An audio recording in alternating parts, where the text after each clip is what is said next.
Well, good morning, everyone. For those of you who don't know me, my name is Tiffany Newsome, and I decided to do my presentation or my research matter on stance and engagement within Susie and Otto Collins' blogs on love and relationships. So I have a little introduction about blogs, and since their origination in the late 1990s, blogs have been used for various functions in the world of digital communication. They can be used as online diaries, social critiques, or a list of top 10 secrets. But the language therein yields observations that can help the world understand blogger and readers' positions in discourse. Perhaps it might be helpful to think of blogs as a dialogue between the writer and the reader. Naomi Barron, a professor of linguistics at American University, compares blogging to a talk on the radio, so a radio talk, in which the writer takes on the role of the host or hostess, and the reader is the listener. This case examines a corpus consisting of 81 blogs on love and relationship, which have been written by an Ohioan couple by the name of Susie and Otto Collins over a span of 7 years. So why these blogs? I chose to do a case study on blogs because I was interested in what's governing discourse about relationships and how people discuss relationships in digitally mediated text that have no character or word limits, such as Facebook or Twitter. Hence, I decided to analyze blogs by Susie and Otto Collins, one of the popular hits in Google search, in the Google search engine for bloggers who write about relationships. Given their own linguistic and rhetorical choices, I was interested in seeing how Collins brings readers into the discourse, which takes us to the research upon which my study is founded. Leading linguist Ken Hyland has conducted previous research on stance and engagement within written academic and professional discourse. He has also studied how writers make predictions about how readers are most likely to react to their arguments. Though his research provides interesting findings, Hyland has not studied blogs, and this is where my study becomes important. So in this study, I analyzed 81 of Collins' blogs on love and relationship using Anticog, which is a software program that sorts, matches, counts, and calculates words within text. At first, I didn't have any specific words that I wanted to look at, mainly because I wanted to see what simple search using word list features in ENG will tell me about the ranking of words in this corpus. The concordance feature in ENG allowed me to do a closer analysis of word context in the original context document. I did additional searches based on what ENG found to be most frequent words in the corpus. Most of the second part of my search is highlighted and supported by Hyland's 2005 study on stance and engagement. For example, I studied second person pronouns such as you and your and yourself in the corpus. I also studied writer directives such as consider, hedges, self-mentions, and questions. However, for the sake of this presentation, I will discuss only 3 of those features. So here are my findings. Perhaps the most interesting feature of this study was the use of personal pronouns in blogs. The pronoun you was ranked second in the corpus. It had 2,107 hits out of 4,567 word types. The pronoun you was ranked 8th most frequent, the 8th most frequent word occurring in the corpus. It had 919 hits. I was also interested in what words were collocated with these personal pronouns.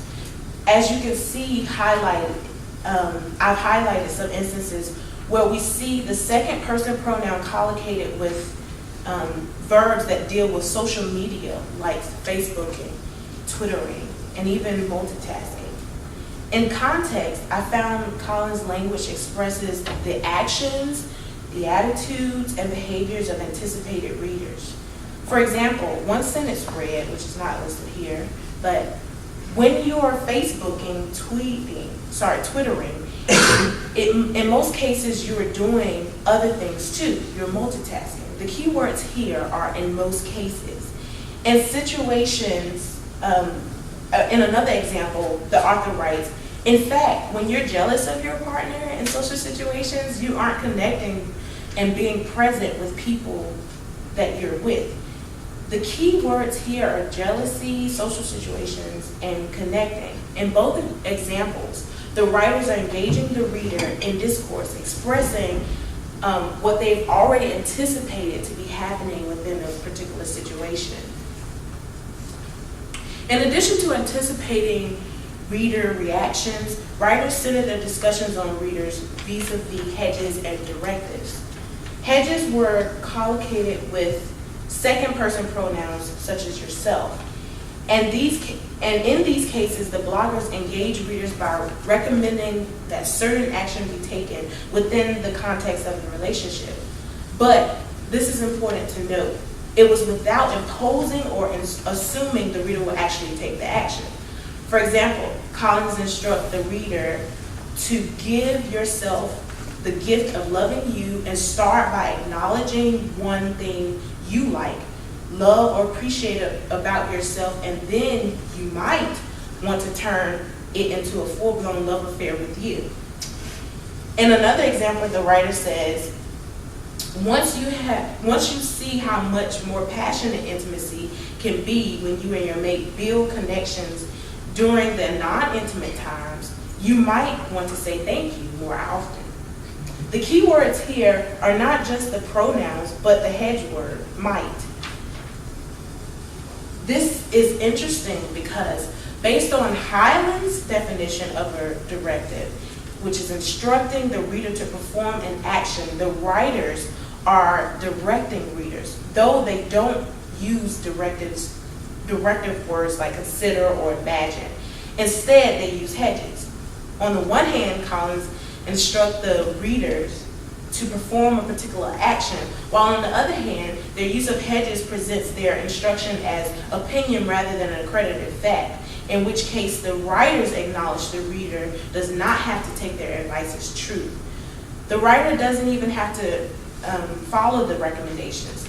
The existence of both hedges and directives within the same rhetorical space is interesting because it shows how bloggers have made certain linguistic choices to present their own stance, while they still want to achieve the task of engaging readers by recommending that certain actions be taken within certain situations. Sometimes writers direct or guide readers to act in a particular way that is nonetheless desired by the writers themselves, and not necessarily the reader's own desires. When Susie and Otto Collins make these rhetorical moves in their blogs, they alter their own position as well as the position of the reader. Instead of using discourse about relationships to facilitate a balanced reaction between the reader and the writers seem to use somewhat of a hierarchical approach to engagement. That is, they sometimes assert their own voice over the voice of the anticipated readers. Thus, the dynamic of the writer-reader relationship changes within a blog. This is different from Holland's view of how directives are signaled. He says in his work that directives are signaled by the presence of an imperative such as consider, note, and imagine. But the Collins blog sometimes omit these imperatives, yet they still make an effort to direct the readers. Thus, these blogs show that readers have the ability to direct readers, that writers have the ability to direct readers even in the absence of imperatives. So in my conclusions, with creativity, writers use linguistic and rhetorical freedom within blogs to engage the readers for the purpose of trying to govern action within certain social contexts, and in this case, relationships. But what is interesting is that writers do this in a way that they try to recognize the reader's own freedom to act, while at the same time they do not exclude their own stance. That is, they want to develop an awareness of their knowledge and ability to anticipate responses from the reader.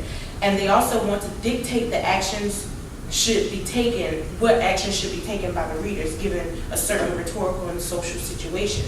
This is consistent with Hyland's belief that writers cannot avoid projecting their own impressions of themselves and how they stand in relation to their arguments. But there are some limitations to this study. For example, one might argue that this research combining the usage of hedges and directives and reader pronouns is limited in this case study. However, these observations still yield some useful conclusions about how writers are able to control the dynamic of the reader and writer relationship within relational discourse.